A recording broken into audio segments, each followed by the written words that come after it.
കൊല്ലങ്കോട് തൂക്കത്തിൻ്റെ പെരുമ ദേശങ്ങൾ കടന്ന് വ്യാപരിക്കുമ്പോൾ ശ്രദ്ധേയമാകുന്നത് ഭക്തിക്കൊപ്പം ആത്മസമർപ്പണവും സൂക്ഷ്മതയുമാണ്. ദേവീദാസന്മാരുടെ തെരഞ്ഞെടുപ്പ് തൊട്ട് കുഞ്ഞുങ്ങളെ ഒരുക്കുന്നതിലടക്കം ഇത് പ്രകടമാണ്. വില്ലിൽ തൂങ്ങി ദേവീദാസന്മാർ കുഞ്ഞുങ്ങളെയും കൊണ്ട് ഉയരത്തിൽ വലം വയ്ക്കുമ്പോൾ കണ്ടു നിൽക്കുന്നവരിൽ അല്പം ആശങ്ക ജനിക്കുക സ്വാഭാവികം. എന്നാൽ കൊല്ലങ്കോട് അമ്മയുടെ അനുഗ്രഹം അനുഭവിച്ചറിഞ്ഞവർക്കും ചടങ്ങിന്റെ മഹത്വം അറിയുന്നവർക്കും ആശങ്ക ഒട്ടുമേ ഉണ്ടാകില്ല. അത്രമേൽ കണിശവും കൃത്യവുമാണ് ഓരോ ഘട്ടവും. ആരോഗ്യ പരിശോധനയിൽ തിരഞ്ഞെടുക്കപ്പെടുന്നവർ കൃത്യമായ നിഷ്ഠയിലൂടെയാണ് ചടങ്ങിനെ പ്രാപ്തമാകുന്നത്. വില്ലിന്റെ ബലപരിശോധന ഉറപ്പുവരുത്തുന്നതിൽ സർക്കാർ സംവിധാനങ്ങളുടെ ഇടപെടലുമുണ്ട്. പിന്നീട് സുരക്ഷ കണിശമാക്കുന്ന വിവിധ ഘട്ടങ്ങൾ.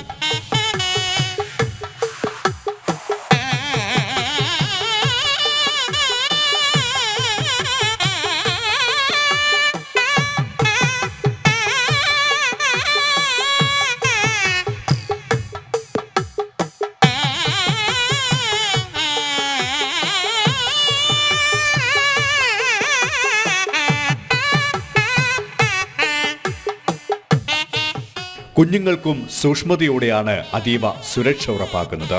കൊല്ലങ്കോട് ക്ഷേത്രത്തിൽ നിന്നാണ് ആദ്യമായിട്ട് കുട്ടികൾക്കുള്ളൊരു സേഫ്റ്റി ബെൽറ്റ് എന്നുള്ള ആശയം ഉണ്ടാക്കിയത്. അപ്പോൾ ഏറ്റവും കൂടുതൽ ഹൈറ്റ് ഉള്ളതും കുട്ടികൾക്കൊരു സെക്കൻഡ് ദേവിയുടെ നാമത്തിൽ ഇത് തൂക്കനേർച്ച ചെയ്യുമ്പോൾ ഏതൊരു ആപത്തും സംഭവിച്ചിട്ടില്ല. എന്നാലും മാതാപിതാക്കളുടെ കാഴ്ചയ്ക്ക് ഒരു സുരക്ഷ എന്നുള്ളതാണ് ഒരു സേഫ്റ്റി ബെൽറ്റ് കൊല്ലങ്കോട് നിന്നാണ് ആദ്യമായിട്ട് നിർമ്മിച്ചത്. 15 വർഷത്തിൽ കൂടുതലായിട്ട് ഈ സേഫ്റ്റി ബെൽറ്റ് ഇവിടെ ചെയ്തു വരുന്നു. പല ക്ഷേത്രങ്ങൾക്ക് നമ്മൾ ഇവിടെ നിന്നാണ് കൊല്ലങ്കോട്ട് നിന്നാണ് വിതരണം ചെയ്യുന്നത്. ഈ ക്ഷേത്രം സ്ഥിരമായി 15 വർഷമായിട്ട് കുഞ്ഞുങ്ങളുടെ സേഫ്റ്റിക്ക് വേണ്ടി സേഫ്റ്റി ബെൽറ്റ് കിട്ടാൻ വരികയാണ്. സ്ഥിരമായി വരുന്നതും 3-4 പേർ ചേർന്നാണ് നല്ലതുപോലെ സേഫ്റ്റിക്ക് വേണ്ടി ചെയ്ത് കെട്ടിവിടുന്നു. അതിൻ്റെ കച്ച തുണി കൊണ്ട് 4 പേർ ചേർന്ന് എത്രയും പെട്ടെന്ന് സേഫ്റ്റി ആയിട്ട് കെട്ടിവിടുന്നു. നല്ല സുരക്ഷ ഉറപ്പാക്കാൻ വേണ്ടിയാണ്. ഇതിന് പ്രാക്ടീസ് ആയ ആൾക്കാർ മാത്രമേ ഇത് കിട്ടുള്ളൂ. വേറെ ആർക്കും അങ്ങനെ ചെയ്യാൻ പറ്റില്ല. പെട്ടെന്ന് നമ്മൾ പ്രാക്ടീസോടെ നല്ല രീതിയിൽ കെട്ടിവിടുന്നു.